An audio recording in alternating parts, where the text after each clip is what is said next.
Hey y'all. Alright, we're back at it again with another race review. We're going to review the Monster Energy Cup Series at Auto Club Speedway, the Auto Club 400.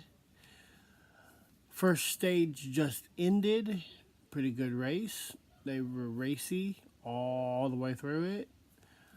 The first caution didn't come out until 5 to go when Austin Dillon blew a tire, spun out, hit the wall. Or I'm sorry, he just hit the wall and brought up the caution, and then they went back racing, and the exact same lap that they went racing, the 17 of Ricky Stenhouse Jr.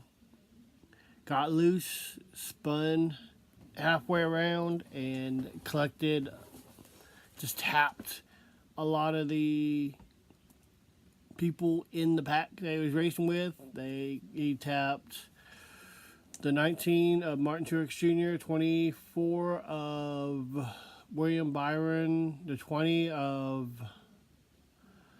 Eric Jones, and the 42 who rides the High Line tagged the wall. I guess it was part of the incident, but I'm not sure. He just tagged the wall. It's just the whole right side of his car is just pushed in. And that's the way they ended the stage. So we will see you on stage 2. Alright, stay tuned. Alright, stage 2 just ended. No caution throughout the whole stage.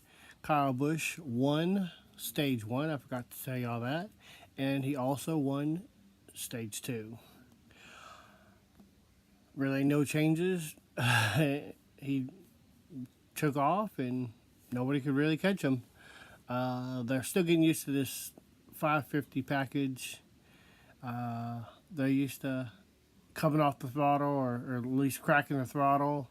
They really don't have to with this slower engine package. They just need to stay in it and keep it moving. If they do, then they shoot straight to the back, and that's the genius of this aero package that they have now. So we will see what happens in stage number 3. My pick is not in the top 10 right now. He was one of the ones that got collected in the Stenhouse Jr. looseness. So hopefully we can fight back and get back up there for this final stage, and let me be a 2-time winner of my picks this weekend. So we will see. Catch you at the end of the stage or at the next caution. Alright? Okay, caution came out. It was a good thing for Kyle Busch, because Kyle Busch had a really, really bad pit stop and got him way behind. He wasn't moving through the field like he normally does because of this aero package. So he needed to do something a little different. So everybody was starting their pit stops, because it's the third and final stage, which is the longest stage of the all 3 stages. So they have to do a pit stop in the middle of the stage. So he was staying out a little bit longer because, I mean, what else can he do? So he was the leader at the time, but all 3 Penske cars were 1, 2, 3 before the caution came out. So if the caution wouldn't have came out, they would have cycled back through, and Brad Keselowski would have stayed in front, and nobody would have caught them 3. But the caution did come out because of Bubba Wallace, the 43, blew a tire, just spraying his tire bits and fiberglass all over the tracks. They called through a caution. Now Kyle Busch is going to go down pit road and pit, and it's probably going to be a lucky break for him. And we will see. We'll either come back with another caution or see you at the end of the race. Alright, that was the end of the race. Kyle Busch won in dominant fashion. He won stage 1, stage 2, and the third stage. No cautions came out between that last caution and the end of the race. Like I said, it's different from last year. The new 550 Aero package.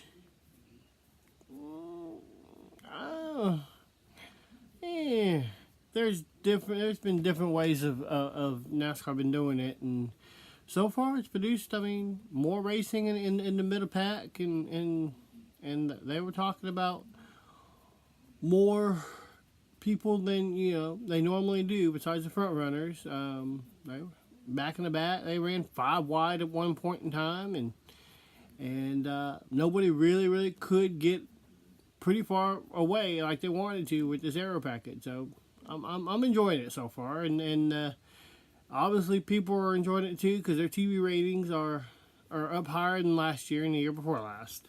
So people are watching it and enjoying the races. So until next week. Next week they're in Martinsville. So half-mile short track. The Xfinity Series is off, but the trucks are on. So it'll be trucks and Monster Energy Cup racing next week. I think IndyCar's back. They'll be at Austin, which I'm pretty excited about. That's their first time there. Shout out to Valtteri Bottas. He won F1 race over in Australia. He took the lead on the very first corner and just never looked back. Ended up being a 21-second race lead. Lewis Hamilton came in second, the pole sitter. Lost the lead on the first corner and couldn't recover. He almost lost second place to Red Bull's Verstappen. Yes, Max Verstappen was catching him at the very end. His lap times were a lot faster. About 10 laps to go, 5 laps to go. He was coming.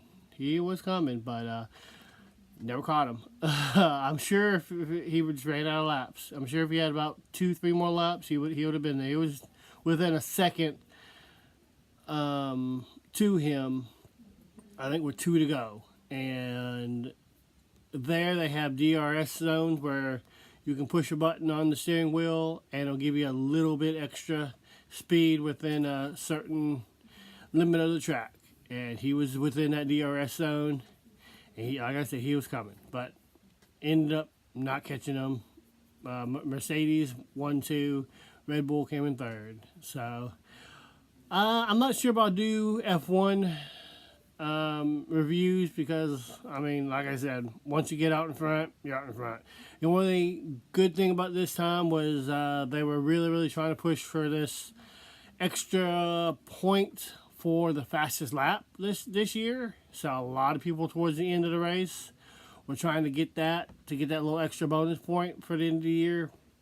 Bottas ended up getting that. He wanted that. He got that. So he got all points for the weekend. I'm not sure if they started the bonus point for qualifying on pole. I know there was a rumor about it, but I will look into that and double check that. If I do a review of the F1 race, I'll probably end up doing it like this. Just bow tying it to the end of the cup race. Because like I said, it's really nothing special. That special. I mean, it's they said this year, Romain Grosjean said that the F1 cars this year, at least this race, were easier to race against other cars, to be around other cars, but it's still very difficult to pass. So it's still basically follow the leader until you can outbrake them in a corner or something. So this is probably the way I'll do it. But I'm going to end it here. I'll give y'all my prediction probably Thursday, maybe Friday on the truck and cup racing at Martinsville. All right? Till next time. Peace.